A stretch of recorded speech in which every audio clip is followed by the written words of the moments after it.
Hello Flight Sim fans, and I'm sitting here at uh, Newcastle in my Saratoga. Of course that's not the livery I want on it. Let's just go ahead and change that. I want let's take this one. But the reason for today's video is a lot of people have asked me, should they buy X-Plane 11? And would their computer run X-Plane 11? With this configuration, will my computer run X-Plane 11? I have one answer for both questions. The question is, yes, you should buy X-Plane 11. It doesn't really matter. Well, it doesn't really matter if your computer can run X-Plane 11, because when you purchase X-Plane 11, while it's in beta, mind you, you're still going to get X-Plane 10.5, which is what's on the screen right now. Okay?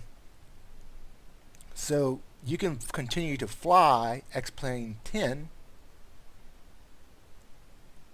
until you've upgraded your machine to allow you to play X-Plane 11. That's a hell of a deal to get, pay $60 and get a brand new game like X-Plane 11, and to also get a game like this. A flight simulator like this. Not really a game. I don't think we'd call it a game, but you get both. You get X-Plane 10.5, which is getting ready to get updated to 10.52 this month. It should have been updated this month, but at least that's what they said in the blog.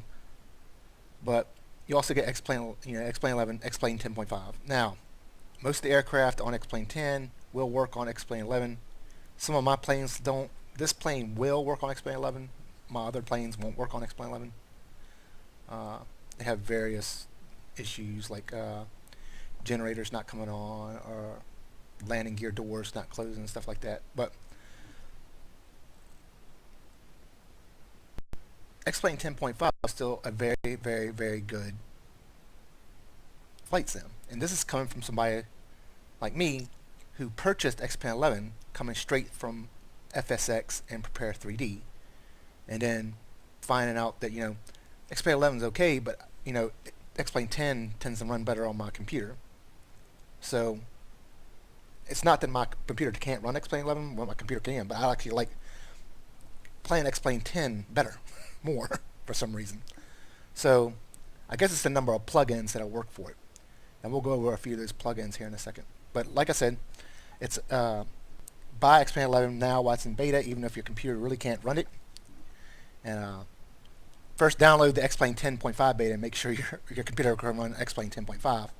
But we're going to go over some of these things. So if we're going to go into settings here, and I go to rendering options, you can see that I'm running texture resolution at very high, complete water reflections, global high shadow detail, extreme runway and taxi smoothness, very high world distance, 3D bump maps, gritty detail textures, volumetric fog, per pixel lighting, HDR rendering, atmospheric scattering. I'm running on FXA and 8 by mega, which this really doesn't matter. You could run it all the way up to extreme, and I don't think it really matters.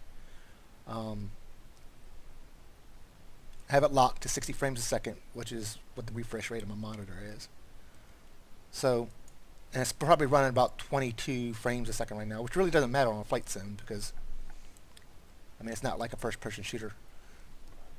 So let's go over some of the plugins. Okay, I have for X-Plane 10, I have the Python interface, which includes the XP NOAA weather, fast plan FMC, and a script updater, so update those scripts. I have X Economy, even though X Economy hasn't sent me my password. Well, the password I used to create my X Economy account doesn't work to log into X Economy, which confuses the hell out of me. So I'm still waiting on them to resolve that, which I've been waiting for 2 weeks, which kind of sucks, because I really want to fly on X Economy. I have Fly with Lua, which you should have that for X-Plane 10 and 11. I have Fly with Lua macros, which I can automatically set my QNH, so I can hit that. Adjusted. So it's automatically going to adjust my altimeter for current barometric pressure. I have automatically set transponder. The rest of the stuff I don't use. mouse scroll options, I can disable the scroll to zoom. That's convenient. That doesn't even, I don't know why Lua has that, because that's not even anything. Then SASL is just from Coronado. It's just the way they run their scripts, and most people run their scripts through SASL. So this is the Piper Saratoga TC from Coronado. We'll just take a step inside, and you can see it's, this is, I'm really particular about the planes I purchase. And I've always liked the TC. I also have the Pilatus, which if I think about it now, I probably should have got the TBM 850 instead of the Pilatus, because I kind of like the TBM a little bit better. But anyways, we're going to go ahead and let's go ahead. What I'm going to do here is I'm sitting in Newcastle in the UK, and I want to create a flight plan to take me up to Inverness. Now this is how easy it is. So I know I'm at EG&T, and I want to go to EGPE, right? It's because EGPE is Inverness. So, but let's go ahead and get our plane started real quick first, though, before we do this. And let's see if it'll actually load it into there. Because with different navs, like the flight management system on the airliners for X-Plane 10, if you hit this, it'll load it straight into the flight management system, and you don't have to plug it into your GPS. So let's go ahead and get this plane started first, if I can remember how to start the damn thing up, because it's been a long time since I've flown this thing. So we have up here, we have battery, we have alternator, we have fuel, we have mags, we don't have a beacon, we have a strobe. Oh, we do have a strobe. Let's see if it started up. Get rid of that. Oh, our strobe is on. Nope. So let's turn strobe lights. Okay, we got strobes. Evidently we don't have a beacon. That doesn't make sense, because we should have one. There we go. Maybe that's it. There we go. Had to push it down. The fin will also light up too. Okay, so we need to, it wants us to turn pitot heat on, so we'll turn the pitot heat on. Alternator is an operative, which doesn't really make sense, but we'll say okay. And we'll just go ahead and, okay, mixture needs to be full rich, so let's go up. Let's give it a crack the throttle open a little bit, and let's start it.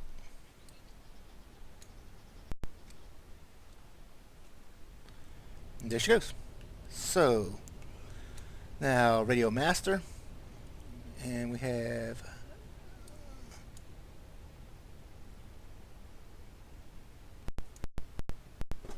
is this thing gonna stall? Or not?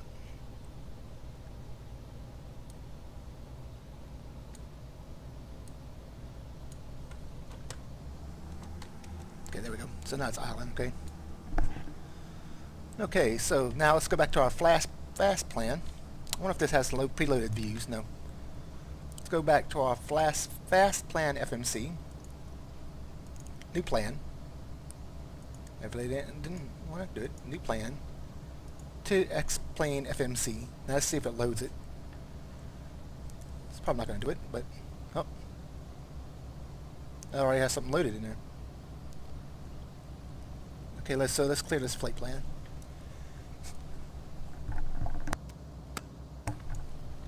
Oh, how do you do this now? I've flown the Aero Epic Victory so much, and the Eclipse. I've kind of forgotten how to do all this stuff. Clear. Yes.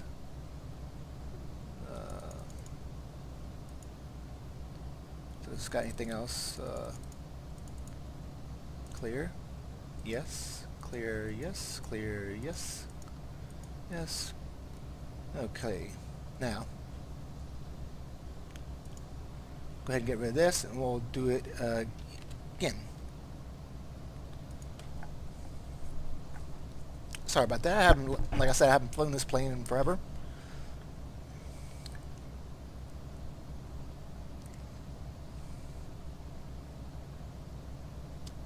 There we go. So it preloaded it into your GPS, and we can go ahead and take off. There's deer running across the runway. So I think you can set your en route altitude in this thing. So let's say, I hate these types of controls, but whatever. No, there you go. There you go. Okay, 6,000 feet.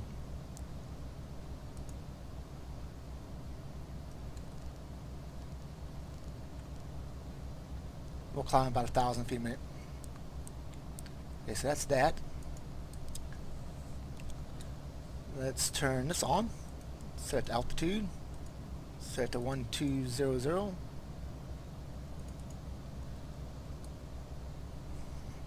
Let's remove the parking brake. Let's go.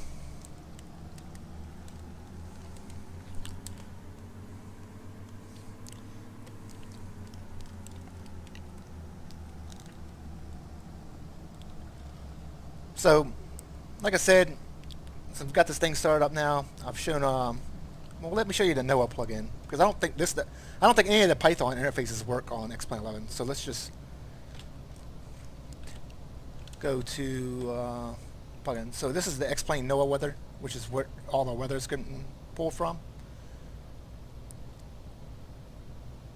So it just gives you your turbulence, wind layers, ground, cloud layers, wind layers, your METAR, turbulence.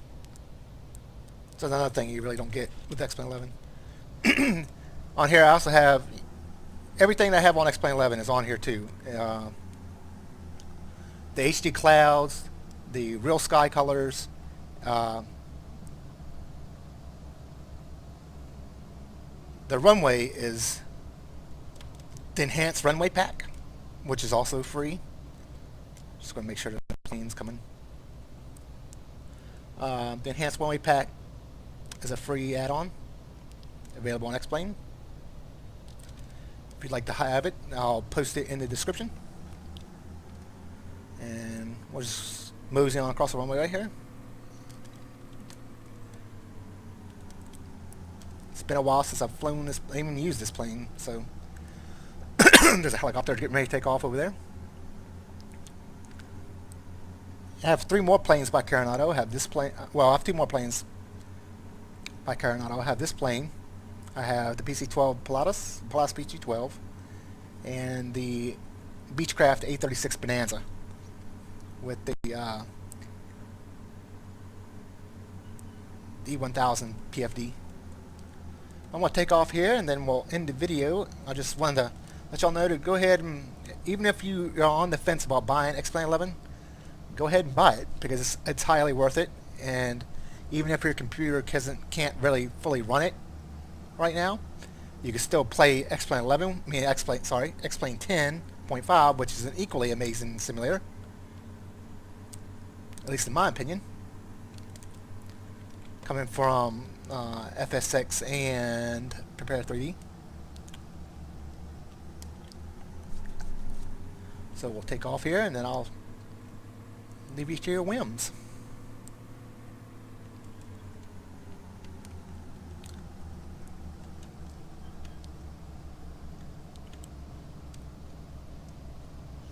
This is the turbocharged model of the Saratoga.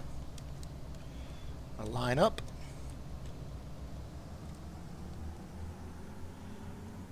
And slowly advance the throttle.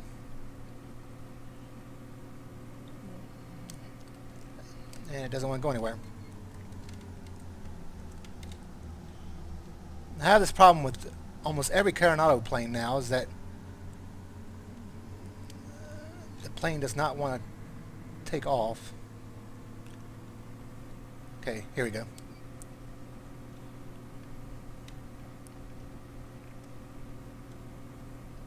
I don't have rudder pedals. I have the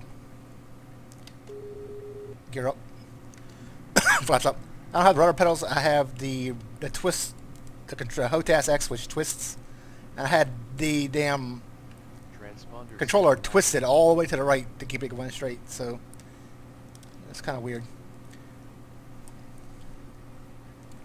But anyways, I'm going to go ahead and throw the autopilot on and head up to Inverness, and I will see you guys later.